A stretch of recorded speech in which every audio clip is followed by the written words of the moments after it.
In 1992, one of America's most celebrated filmmakers goes from Hollywood royalty to complete pariah overnight, not because of a failed movie, not because of a box office bomb, but because his own family turns against him in the most public way possible.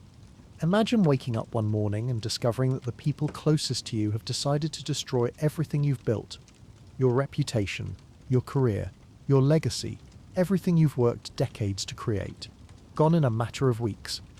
Now imagine that you have a choice. You can fight back and save your career, but only by abandoning the very people you're fighting against. Or you can try to repair the damage but lose everything you've spent your life building.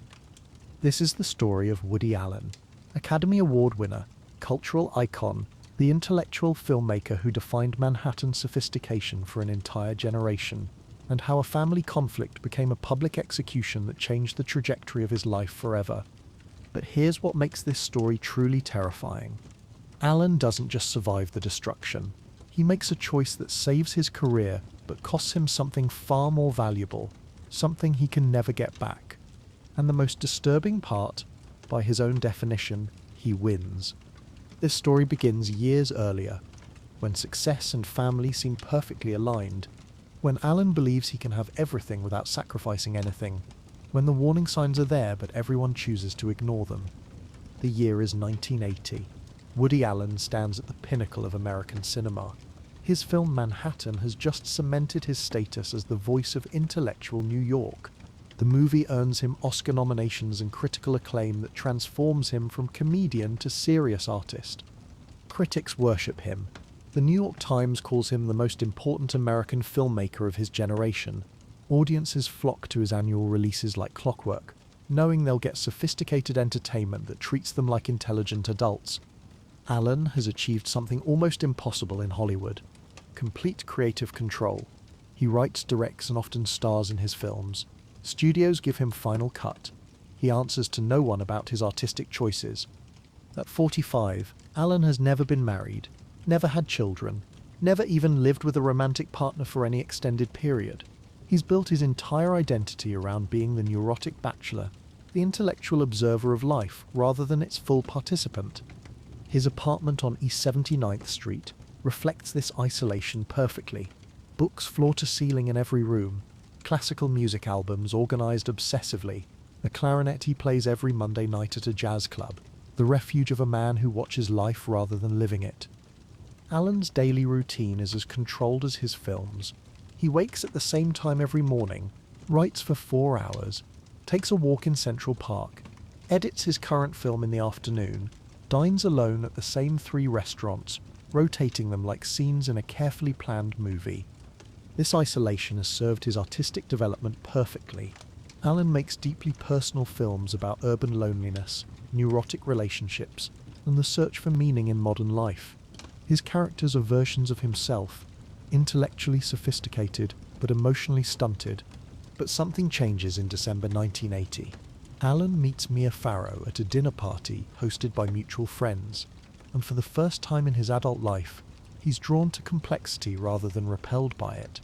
Farrow isn't just another actress. She's Hollywood royalty with a complicated past, the daughter of legendary director John Farrow and actress Maureen O'Sullivan, who played Jane in the Tarzan movies of the 1930s. Farrow has been married to Frank Sinatra when she was barely 21, then to conductor Andre Previn, with whom she had 3 biological children and adopted 3 more. Her romantic history reads like a guide to 20th century celebrity culture. But what fascinates Allen isn't Farrow's famous connections. It's her family situation, something he's spent his entire life avoiding, now intrigues him on a level he doesn't fully understand. When Allen first visits Farrow's apartment on Central Park West, he encounters controlled chaos. 7 children of different ages, different backgrounds, all calling this place home. The noise level would normally send Allen fleeing back to his carefully ordered apartment. Instead, he finds himself staying for dinner, then staying later, then coming back the next night.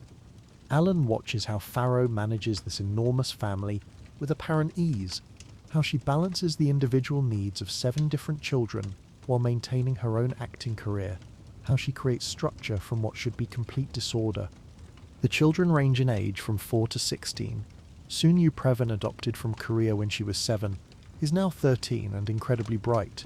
Moses, adopted as an infant, is gentle and artistic. Lark is outgoing and musical. The dynamics between them fascinate Alan like a complex screenplay he's trying to understand. For the first time in his life, Alan sees family not as an invasion of privacy, but as an intricate social system. Each child has their role, their personality, their place in the larger structure. It's like watching a perfectly orchestrated performance that happens every day. Alan begins spending more time at Pharaoh's apartment than his own, not because he's abandoning his need for solitude, but because he's discovered something he didn't know he wanted, the experience of being part of something larger than himself. But Alan approaches this new experience the way he approaches everything else, as an observer rather than a full participant. They begin a romantic relationship in early 1982, but not a conventional one. Alan keeps his apartment, Pharaoh keeps hers with all the children. They spend time together, but Alan can always retreat to his private space when family life becomes overwhelming. This arrangement suits both of them perfectly. Pharaoh gets emotional and intellectual companionship from someone who respects her independence. Alan gets to experience family life without sacrificing the solitude he needs for his artistic work. From the outside, it looks like the perfect modern relationship. Two successful artists maintaining their individual identities while building something together. The press occasionally covers their unusual living arrangement, always positively. Alan and Pharaoh are presented as the ideal artistic power couple. He provides intellectual sophistication and financial stability. She brings warmth, family experience, and maternal wisdom. Together they seem to have solved the ancient problem of balancing career ambitions with family responsibilities. But there are warning signs that everyone chooses to ignore. Alan's approach to the children reveals fundamental aspects of his personality that will later prove crucial. He's generous financially, intellectually stimulating when engaged, but emotionally distant in ways that some of the children find confusing. Alan relates to the children more like a favourite uncle than a father figure. He takes them to museums and cultural events. He encourages their artistic interests. He provides educational opportunities and financial support. But when the children need emotional guidance, comfort during difficult times, or help navigating the complex social dynamics of growing up, Alan often defers to Pharaoh. He tells himself that she's better equipped to handle the emotional aspects of parenting. Most of the children adapt to this dynamic easily. They understand that Alan loves them, but expresses it differently than Pharaoh. They accept his emotional reserve as part of his personality, like his need for quiet when he's writing. But some children, particularly Dylan, who joins the family through adoption in 1985, seem to crave more emotional connection from Alan. Dylan is a sensitive child who needs more reassurance and attention than Alan is naturally comfortable providing. Alan finds Dylan's emotional needs overwhelming. Her desire for physical affection, her need for constant validation, her tendency to become clingy when upset. These behaviours trigger Alan's lifelong discomfort with emotional intimacy. Instead of learning to meet Dylan's needs, Alan begins to withdraw from her specifically. He tells himself that Pharaoh is better equipped to handle Dylan's emotional requirements, but his withdrawal creates exactly the kind of insecurity in Dylan that drives her to seek even more attention. This dynamic establishes a pattern that will have devastating consequences later. When Alan feels emotionally overwhelmed by family responsibilities, he retreats rather than engaging more deeply. The family continues to grow throughout the 1980s. Moses is joined by Dylan, then Satchel, later called Ronan, then more adoptions. By 1990, there are 10 children calling this arrangement home. Alan finances all of it. Private schools, medical care, cultural activities, family vacations. He provides the economic foundation that makes Pharaoh's approach to motherhood possible. But he maintains psychological distance from the daily realities of raising 10 children. He shows up for family dinners and special occasions. He participates in vacations and cultural outings. But the emotional heavy lifting remains Pharaoh's responsibility. This division of labour works when the children are young and the family problems are manageable. But as the children enter adolescence, the cracks in this system become more apparent. Phase 1. Building the perfect family brand. By 1985, the Alan Pharaoh family has become more than just a successful blended family. They've become a Manhattan cultural institution. Their annual Christmas parties are covered in the society pages. Their family vacations to Martha's Vineyard are photographed for magazines. Alan's discomfort with publicity battles constantly, with his recognition that some media attention benefits his career, he compromises by allowing occasional family photos, but insisting that the children's privacy be protected as much as possible. The arrangement seems to benefit everyone involved. Alan gets to experience family life without sacrificing his artistic independence. Farrow gets financial security and intellectual companionship. The children get stability, educational opportunities, and exposure to high culture. Alan's films during this period reflect his contentment with this arrangement. Hannah and Her Sisters, released in 1986, wins him an Oscar for Best Original Screenplay. The film explores complex family dynamics with warmth and humour that wasn't present in his earlier, more neurotic work. Radio Days, released in 1987, is a nostalgic look at family life that critics interpret as Alan's most personal film. The warmth and humanity in these movies seem to come directly from his experience with Farrow's large family. The success feeds on itself. Alan's family life provides material for his artistic work. His artistic success provides resources for the family. His films become more emotionally resonant because he's finally experiencing the kind of complex relationships he's always written about. Everything seems perfectly balanced. Alan maintains his reputation as America's most intellectual filmmaker, while also being part of a loving family.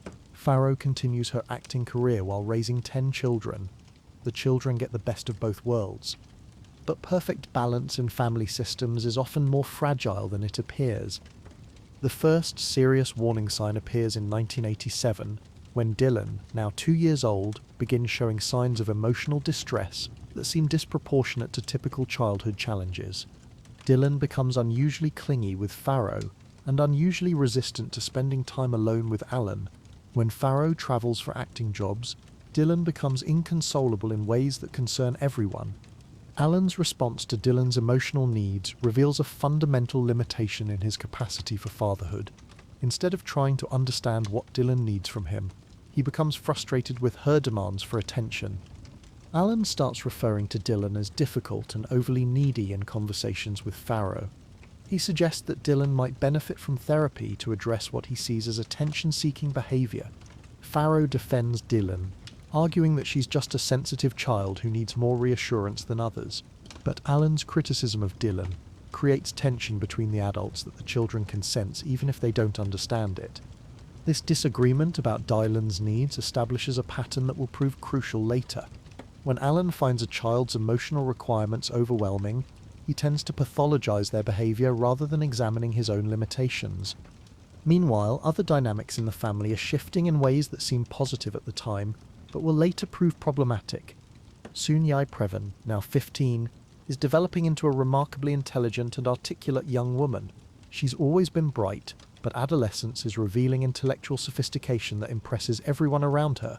Soon-Yi becomes interested in classical music, art history, and literature, the same cultural interests that define Alan's identity. She starts asking him questions about composers, painters, and writers that lead to increasingly lengthy conversations. Alan finds these conversations refreshing. Finally, someone in the family who shares his passion for high culture, someone who appreciates the intellectual pursuits that matter most to him. These talks between Alan and Soon-Yi begin casually during family dinners or car rides, but they gradually become more frequent and more exclusive. Alan starts taking Soon-Yi to museums and concerts, treating these outings as educational opportunities. From Alan's perspective, he's mentoring a bright young woman, helping her develop her intellectual potential. From Soon-Yi's perspective, she's getting individual attention from the most intellectually sophisticated adult in her life. From everyone else's perspective, something unusual is happening between Alan and Soon-Yi that makes them vaguely uncomfortable without being able to articulate why. The conversations become longer, more intimate, more exclusive from the rest of the family. When the family watches movies together, Alan and Soon-Yi often end up in separate discussions about cinematography or directing techniques. Farrow begins to notice these extended conversations between Alan and Soon-Yi. She asks casual questions about what they discuss. Alan's answers are enthusiastic but also somewhat defensive. Why defensive if the conversations are purely intellectual? this question starts occurring to Pharaoh more frequently. The other children notice the special attention Sun-Yi receives from Alan. Some of them, particularly Dylan, become jealous of the time and intellectual energy Alan devotes to Sun-Yi. But everyone tells themselves that this is natural. Alan is an intellectual person. Sun-Yi is becoming an intellectual young woman. Of course they would gravitate toward each other for stimulating conversations. The rationalization seems reasonable at the time, but it ignores the fundamental reality of their family relationship. Sun-Yi isn't just any bright young woman. She's Alan's partner's daughter. She's been part of this family since she was 7 years old. The boundaries that should exist between Alan and Sun-Yi are becoming blurred, but so gradually that no one notices until it's too late to prevent what happens next. Phase 2. Cracks in the foundation. The year 1990 brings subtle but significant changes to the family dynamic. Changes that seem minor at the time but will prove decisive in the destruction that follows. Sun-Yi turns 20, technically an adult but still living in Pharaoh's apartment and still functioning as one of the children in the family structure. She's enrolled at Drew University, studying art history and psychology. Alan begins offering to help Sun-Yi with her college coursework. Art history is one of his passions, and he has extensive knowledge that could benefit her academic work. These tutoring sessions become regular occurrences. Alan's apartment becomes their classroom, away from the noise and distractions of the large family, away from the constant demands of 10 children competing for attention, away from Pharaoh's increasingly watchful eye. These private tutoring sessions start innocently enough. Alan genuinely wants to help Sun-Yi succeed academically. Sun-Yi genuinely appreciates having access to Alan's knowledge and cultural sophistication. But something else begins happening during these private sessions. Something that neither of them acknowledges directly, but that changes the fundamental nature of their relationship. The intellectual connection between Alan and Sun-Yi starts to become something more intimate, not sexual initially, but emotionally exclusive in ways that violate the family boundaries. Alan starts confiding in Sun-Yi about his artistic struggles, his insecurities about his work, his frustrations with the film industry. These are not conversations he has with Pharaoh or with anyone else in the family. Sun-Yi becomes Alan's emotional confidant in addition to his intellectual protégé. She listens to his problems, offers insights, provides the kind of understanding that Alan has always craved but never found in his romantic relationships. For Alan, these conversations fill a void he didn't realize existed. For the first time in his life, he has someone who shares both his intellectual interests and his emotional wavelength, someone who understands both his art and his psychology. For Sun-Yi, these conversations make her feel special, chosen, important, in ways that her position in a large family never could. She's not just one of 10 children competing for attention. She's Alan's intellectual equal and emotional partner. Neither of them recognizes how inappropriate this emotional intimacy is given their family relationship. Neither of them acknowledges that they're crossing boundaries that will have devastating consequences for everyone involved. Meanwhile, the practical arrangements of their relationship continue to evolve in concerning directions. Sun-Yi starts visiting Alan's apartment more frequently, not just for tutoring sessions, but for cultural activities that exclude the rest of the family. They go to museums together, art galleries, classical music performances. Alan tells himself that he's broadening Sun-Yi's cultural education, that he's providing opportunities she wouldn't have otherwise, that he's being a good mentor to a promising young woman. Sun-Yi tells herself that she's learning from someone with sophisticated artistic knowledge, that she's developing her intellectual capacities, that she's building a relationship based on shared interests rather than family obligation. Both of them ignore the reality that they're building an exclusive emotional and intellectual partnership that undermines Sun-Yi's relationships with everyone else in the family. The other children begin to notice that Sun-Yi gets special treatment from Alan. She gets more of his time, more of his attention, more opportunities for cultural activities. Some of them, particularly Dylan, become resentful of this favoritism. Dylan's resentment manifests as increased clinginess with Pharaoh and increased resistance to spending time with Alan. The child who already struggled with Alan's emotional distance becomes even more difficult around him. Alan's response to Dylan's increased neediness is to withdraw even further. He tells Pharaoh that Dylan is becoming impossible to manage. that she needs professional help to address her behavioral problems. This criticism of Dylan creates the first serious conflict between Alan and Farrow about parenting approaches. Farrow defends Dylan as a sensitive child who needs more understanding. Alan insists that Dylan's behavior is manipulative and disruptive. The disagreement about Dylan becomes a proxy for larger tensions in the family system, tensions that everyone can feel but no one wants to address directly. Because the real problem isn't Dylan's neediness or Alan's frustration with her emotional demands, the real problem is that Alan's relationship with Soon-Yi is fundamentally altering the family dynamics in ways that make everyone else feel excluded or displaced. But recognizing this problem would require acknowledging that Alan's relationship with Soon-Yi has become inappropriate, and no one is ready to face that reality yet. Instead, everyone focuses on surface issues: Dylan's behavioral problems, the stress of managing a large family, the challenges of blending different personalities and needs.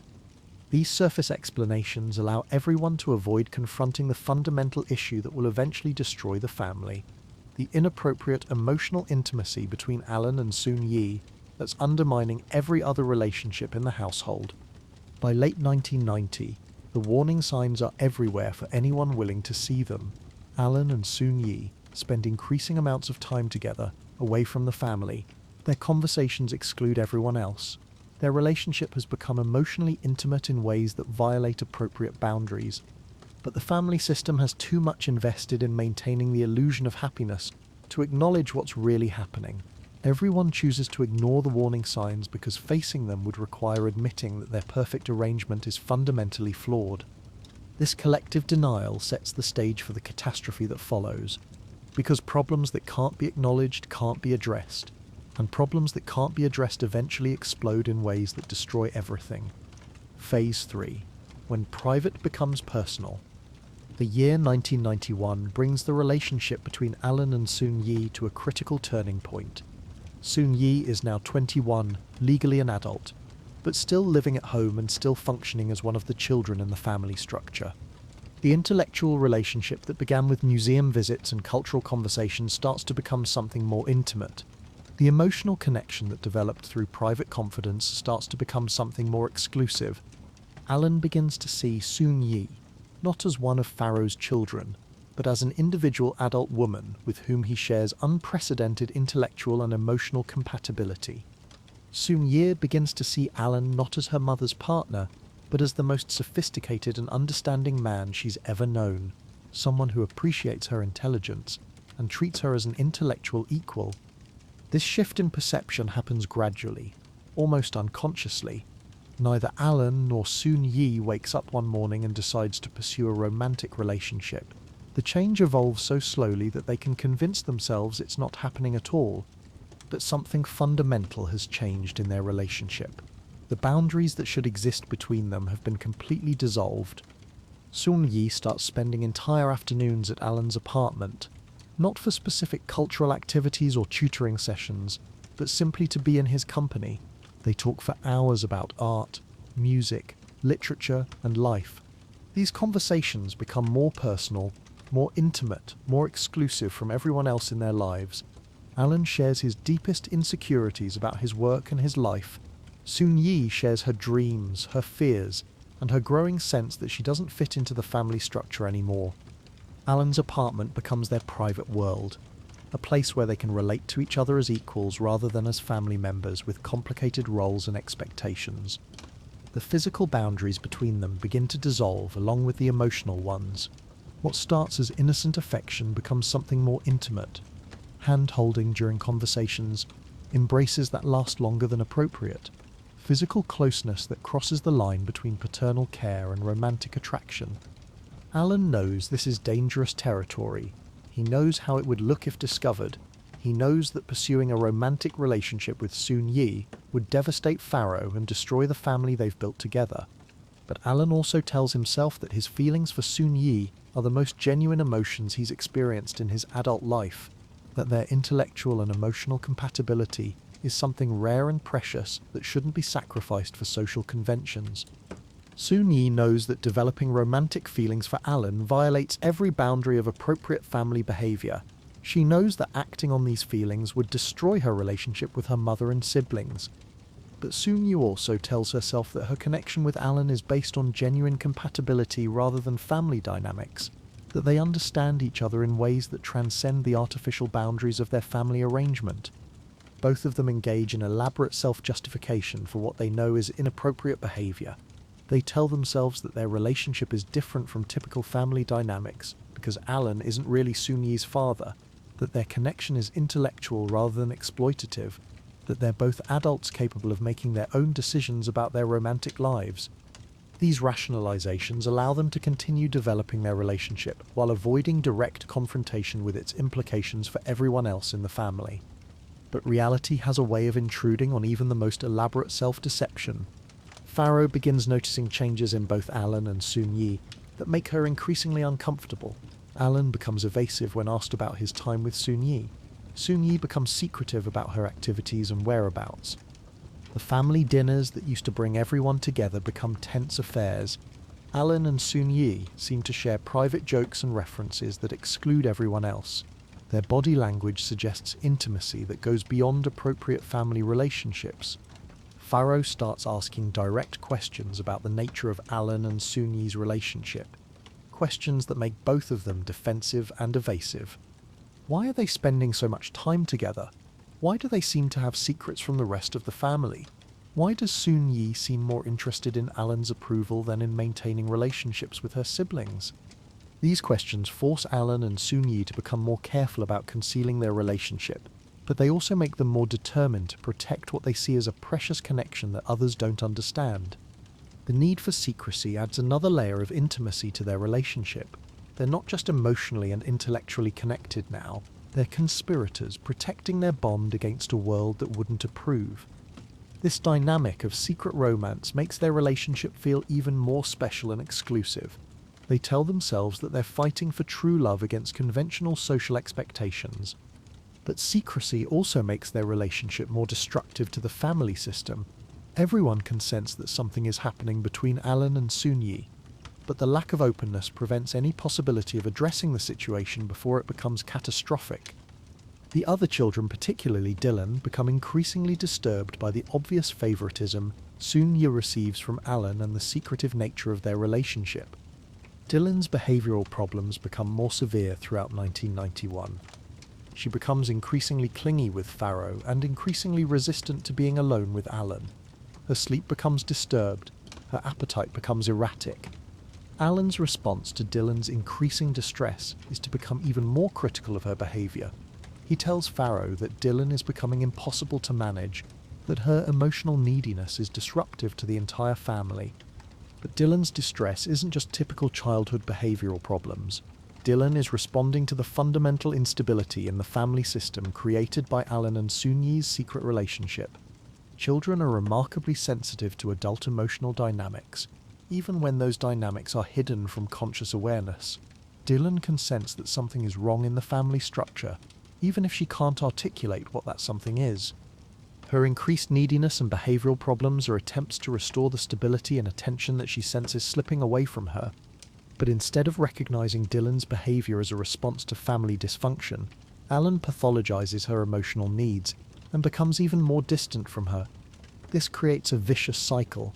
Dylan's distress increases because of Alan's emotional withdrawal. Alan's withdrawal increases because of his frustration with Dylan's distress. The problem compounds itself without any possibility of resolution. By the end of 1991, the family system is under enormous stress that no one wants to acknowledge directly. Alan and Soon-Yi's relationship has become romantic, though they haven't acknowledged this even to themselves. Dylan's behavioural problems have become severe. Farrow is increasingly suspicious and concerned about family dynamics she doesn't fully understand. But everyone continues to maintain the facade of family happiness, because acknowledging the real problems would require confronting truths that no one is prepared to face. The stage is set for the discovery that will bring all these hidden tensions into the open and destroy the family structure that has defined everyone's lives for over a decade.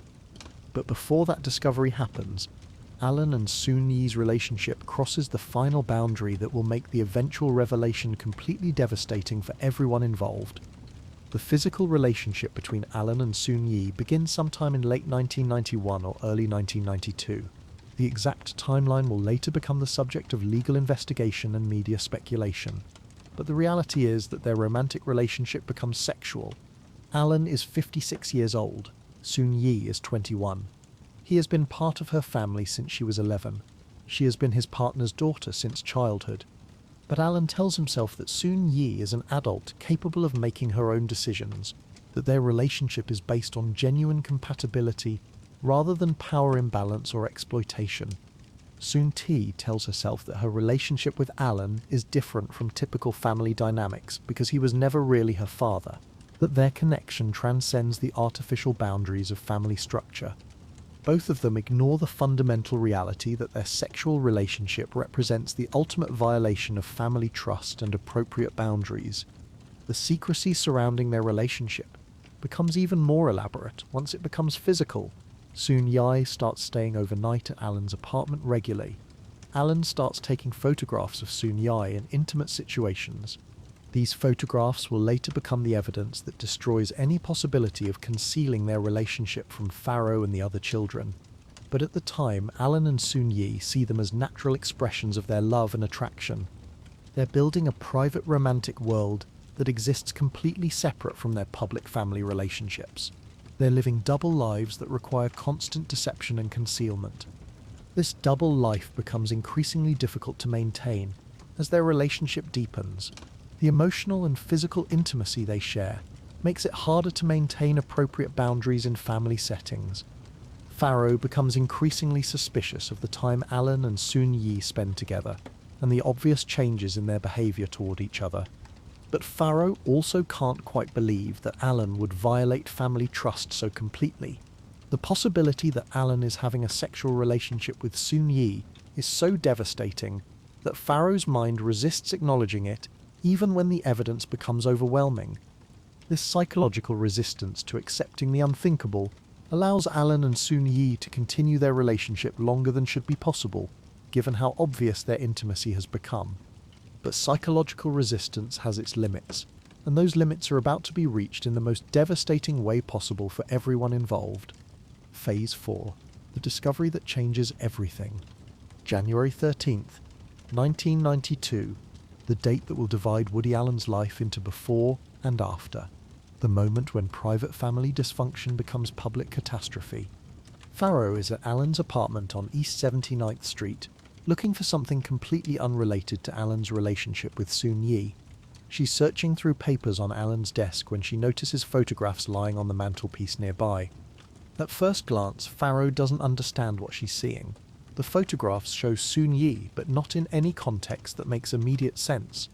Then Pharaoh looks more closely and realizes what she's discovered. Nude photographs of Soon-Yi, intimate photographs, sexual photographs, photographs that make Alan's protests about the intellectual nature of their relationship completely impossible to believe. For several minutes, Pharaoh can't process what she's seeing. Her mind literally cannot accept the reality in front of her. The photographs represent such a complete violation of family trust that she goes into psychological shock. Then the reality hits her like a physical assault. The man she's been in a relationship with for 12 years has been having a sexual affair with her daughter who was a child when they first met, her daughter who still lives in her home and functions as one of her children. The discovery is so devastating that Pharaoh initially can't move or speak. She stands in Alan's apartment holding photographs that prove the absolute worst betrayal she could imagine. But shock gives way to rage, and rage gives way to a determination to confront Alan immediately with evidence of his deception. Pharaoh waits for Alan to return to his apartment. When he arrives, she shows him the photographs and demands an explanation. Alan's response reveals everything about his character and priorities. Instead of expressing remorse for the devastation he's caused, instead of acknowledging the inappropriateness of his relationship with Soon-Yi, he goes on the defensive. Alan tells Pharaoh that his relationship with Soon-Yi is real, serious, and permanent, that he's not going to end it to preserve family harmony, that everyone else will have to adjust to this new reality. Alan actually becomes angry with Pharaoh for invading his privacy by looking at the photographs. He accuses her of snooping and violating his personal space. This response is so tone-deaf, so completely lacking in awareness of the harm he's caused, that it makes reconciliation impossible from the first moment of confrontation. Farrow realizes that Alan doesn't see his relationship with Soon-Yi as a betrayal of family trust. He sees it as a personal choice that others should respect and accept. This fundamental difference in moral perspective makes any possibility of repairing the relationship impossible. Farrow can't forgive someone who doesn't acknowledge that forgiveness is needed. The confrontation between Alan and Farrow is explosive, devastating, and final. Years of accumulated tension erupts in a few hours of mutual accusations and recriminations. Farrow accuses Alan of violating the trust of every person in the family, of exploiting a young woman who grew up seeing him as a father figure, of destroying the family structure that has defined everyone's lives for over a decade. Alan accuses Farrow of being controlling, possessive, and unable to accept that Soon-Yi is an adult capable of making her own romantic decisions. Neither accusation addresses the real issue. The real issue is that Alan has chosen his personal desires over the well-being of the family he helped create, and that choice makes him fundamentally incompatible with continuing to be part of that family. The argument ends with Alan leaving Farrow's apartment and never returning as a family member. The relationship that has defined both of their lives for 12 years ends in a single evening. But the personal devastation is only the beginning of the crisis that will consume both of their lives for years to come. Because this can't stay private. The custody arrangements for the children Alan and Farrow share legally require court involvement, and once lawyers get involved, everything becomes public record. Farrow realizes that exposing Alan's relationship with Soon-Yi will destroy not only Alan's reputation, but also Soon-Yi's privacy and the family's ability to heal privately. But Farrow also realizes that she can't allow Alan to maintain custody of Dylan and Satchel while he's in a sexual relationship with their sister. The children's safety requires legal action regardless of the public consequences. Alan realizes that any court proceedings will make his relationship with Soon-Yi public knowledge, that the media attention will be devastating for his career and his relationship with the other children. But Alan also refuses to end his relationship with Soon-Yi to prevent public exposure. He chooses to fight for custody while continuing the relationship that makes shared custody impossible. Both Alan and Farrow make decisions that prioritize their own sense of moral rightness over the well-being of the children caught in the middle of their conflict.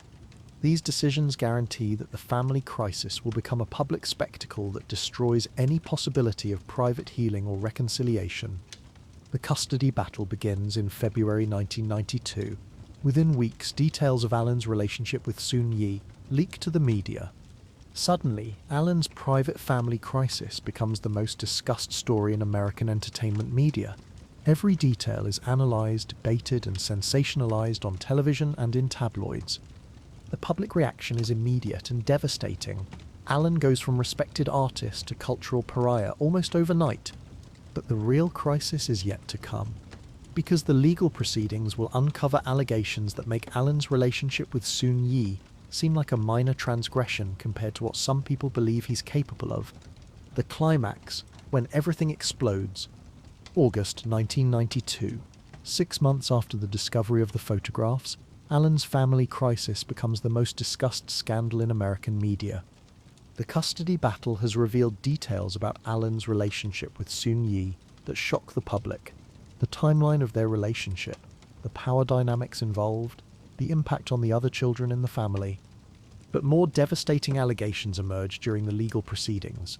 Dylan, now 7 years old, makes statements to investigators that Alan sexually abused her. These allegations transform the scandal from a story about inappropriate family relationships to potential criminal behaviour. The media coverage becomes even more intense and damaging. Alan vehemently denies the allegations against Dylan. He claims that Farrow has manipulated Dylan to make false accusations as revenge for his relationship with Soon-Yi.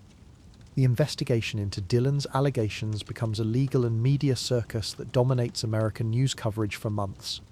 Child psychologists examine Dylan. Medical experts evaluate physical evidence. Legal authorities investigate the allegations using every available resource. The results are inconclusive. Some experts believe Dylan's statements are credible. Others believe they reflect manipulation or false memory. The legal system cannot definitively determine what happened, but the public court of opinion is less forgiving than the legal system.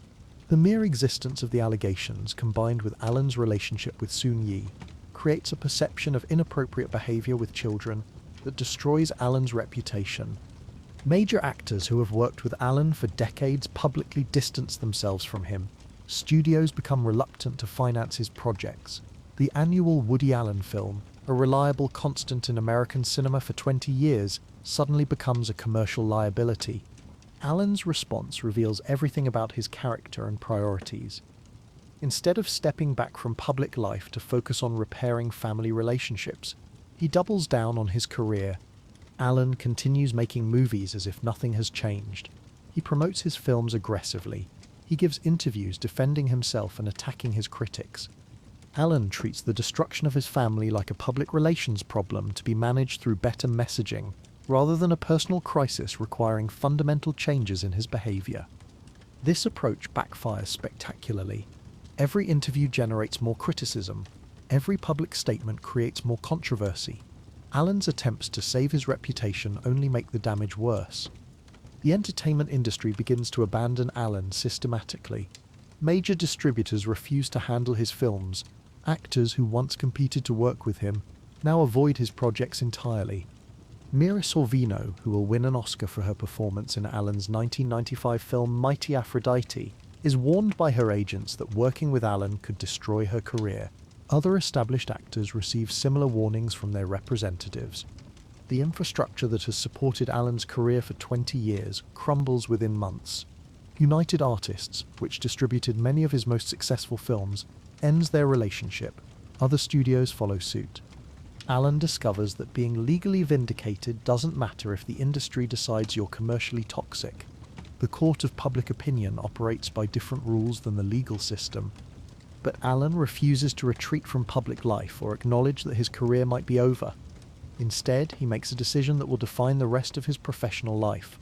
Alan decides to continue making movies regardless of American industry support. He shifts to European financing and distribution. He maintains his annual film schedule by essentially going into exile from the American entertainment industry. This decision saves Alan's career in the immediate term, but costs him something irreplaceable. His cultural relevance in America begins a decline from which it will never fully recover. Meanwhile, his relationship with most of his children remains completely destroyed. The legal battle ends with Alan losing custody of Dylan and Satchel. He's granted limited visitation rights that he rarely exercises. The children Alan helped raise for over a decade become strangers who occasionally appear in news stories about their childhood experiences, usually not in positive contexts. Alan tells himself this estrangement is temporary, that time will heal the family wounds, that eventually everyone will accept his relationship with Soon-Yi and move forward. But time doesn't heal anything, it just makes the separation permanent. The children grow up and build lives that don't include Alan. Moses, Dylan, Ronan and the others create their own families and careers without any connection to the man who was once central to their daily lives. Years pass, then decades. The family reconciliation that Alan expected never materializes. The children who once called him a father figure become adults who describe him publicly as absent, emotionally distant, and destructively selfish. But Alan's relationship with Soon-Yi endures and deepens. They marry in December 1997, in a small ceremony in Venice. The marriage surprises people who assumed their relationship was temporary or opportunistic. But it lasts. Year after year, decade after decade. Alan and Soon-Yi adopt 2 daughters together, Beshet and Manzi. They build what appears to be a stable, loving family. This creates one of the most complex aspects of Alan's story. The relationship that destroyed one family becomes the foundation for another family that functions successfully for over 25 years. Alan's defenders point to this longevity as proof that his relationship with Soon-Yi was genuine, rather than exploitative. His critics argue that the power dynamics make the relationship problematic regardless of its duration. The debate continues without resolution, but the personal cost to Alan becomes undeniable as the years accumulate. Alan survives professionally by adapting to European financing and distribution. But he never regains his position as a major cultural figure in American life. The filmmaker who once defined Manhattan intellectual sophistication becomes increasingly irrelevant to American cultural conversations. His films play in art house theaters for audiences that grow smaller each year. By 2000, Allen has been making European-financed films for nearly a decade. His movies still get made. Some are excellent. Critics still respect his artistic abilities. But his American cultural footprint continues to shrink. The conversations he once dominated happen without him. Younger audiences know him mainly as a historical figure, if they know him at all. Allen seems genuinely surprised by this cultural exile. He continues giving interviews where he expresses confusion about why his personal life should affect his professional reception. This perspective reveals the fundamental miscalculation that shapes Allen's entire response to the crisis. He believes that artistic quality should be separate from personal behavior, that audiences should judge his films independently from his family relationships. But the entertainment industry has changed while Allen wasn't paying attention. Celebrity culture has become more intrusive and more morally judgmental. Personal scandals aren't just gossip anymore. They're part of the product being consumed. Allen's brand becomes permanently associated with family scandal and inappropriate relationships. No amount of artistic excellence can overcome that association once it's established in the public mind. The resolution, the true cost of survival. By 2005, Allen has found his equilibrium as a filmmaker working primarily outside the American entertainment industry. He continues making movies annually, but for smaller audiences and with European financing. Some American actors begin working with him again. Scarlett Johansson stars in several of his films. Other established actors follow her lead, deciding that enough time has passed to make working with Allen professionally acceptable again. This partial rehabilitation reveals the limited attention span of both media and audiences. Scandals that seem permanent often fade as newer controversies capture public interest. But Allen never regains his pre-1992 cultural position. He remains a specialized artist rather than a mainstream cultural figure. The annual Woody Allen film continues, but as a niche product for film enthusiasts rather than a broad cultural event. Allen maintains his artistic independence and creative control, but at the cost of cultural relevance. Allen seems to have made peace with this trade-off. He gives interviews expressing satisfaction with his ability to continue making the films he wants to make, without interference from studios or public pressure. This contentment reveals something important about Allen's priorities. He values artistic control more than cultural influence. He prefers making personal films for smaller audiences than compromising his vision for broader appeal. But there's a cost to this artistic purity that becomes more apparent as Allen ages. His films reach fewer people. His cultural impact diminishes. The conversations he once dominated continue without his participation. The personal cost of Allen's survival becomes even clearer over time. His relationship with most of his former children never recovers. He rarely sees them. He's not included in major family events like graduations or weddings. Dylan, Moses, Ronan and the other children build adult lives that exclude Allen entirely. They give occasional interviews describing their childhood experiences with him, usually emphasizing his emotional distance and self-absorption. The children Allen helped raise become strangers who sometimes appear in news stories about their past. The family dinners that once brought together 10 children and 2 adults become a memory that exists only in old photographs. Meanwhile, Allen builds a new family with Soon Yi and their adopted daughters. By all accounts, he's a devoted father to Beshet and Manzi, in ways that his older children claim he never was with them. This contrast raises complex questions about Allen's capacity for growth and change. The man criticized for emotional distance from his first set of children apparently learns to be more emotionally available to his second set of children. Allen's experience with his younger daughters suggests that his problems as a father weren't entirely due to inherent limitations. They may have been partially due to the complicated dynamics of his relationship with Pharaoh and the challenges of parenting 10 children simultaneously. But this potential for growth makes Allen's permanent estrangement from his older children even more tragic. The emotional availability he develops with his younger daughters comes too late to repair his relationships with the children he helped raise first. By 2010, Alan has been working primarily in Europe for nearly 20 years.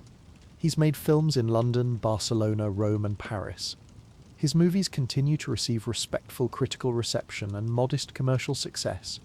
But Alan's American cultural footprint continues to shrink.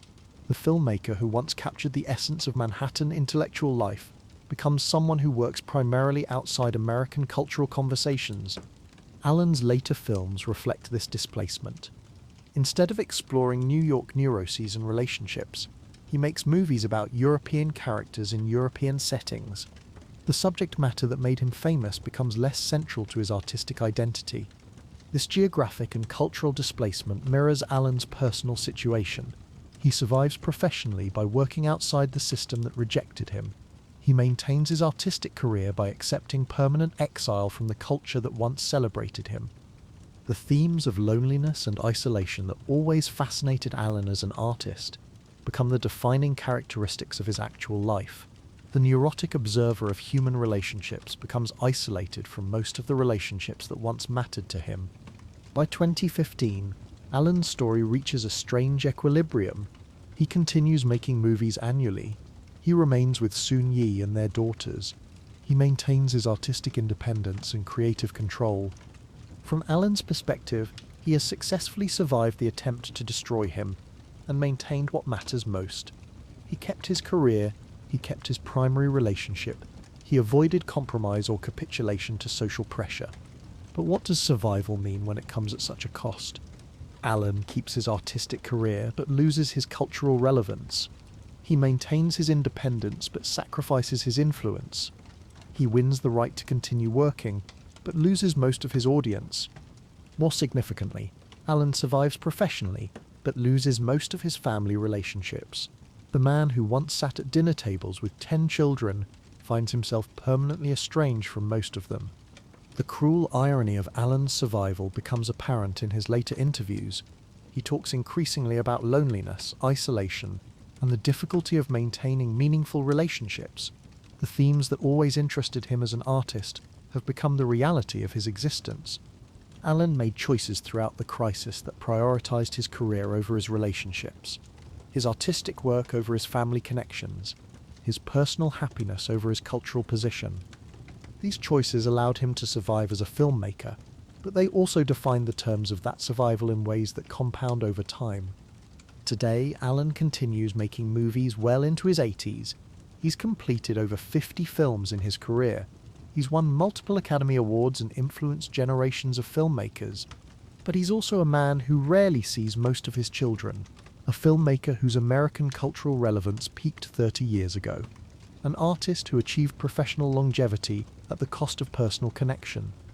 Alan's story forces us to confront uncomfortable questions about survival and success.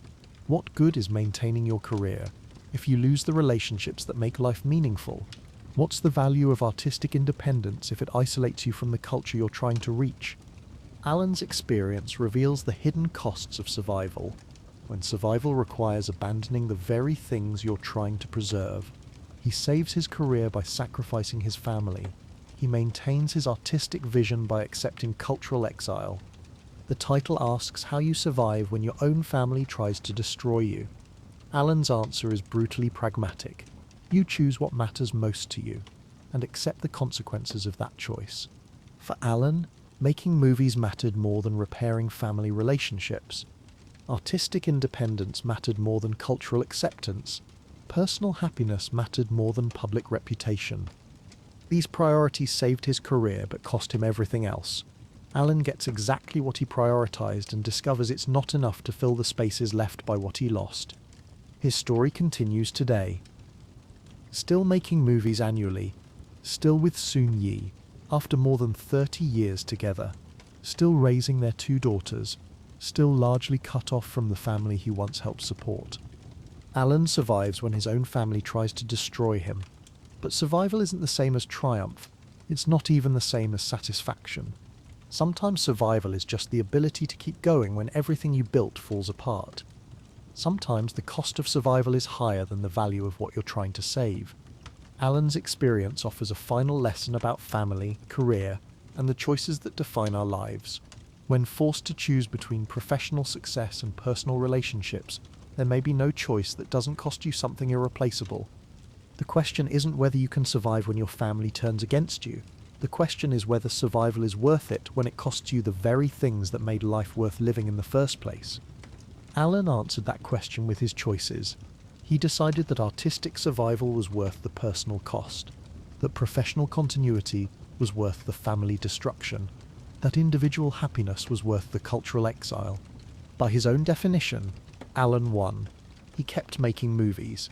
He stayed with Soon Yu. He maintained his artistic integrity and creative control. But Alan's victory feels hollow when measured against what he lost.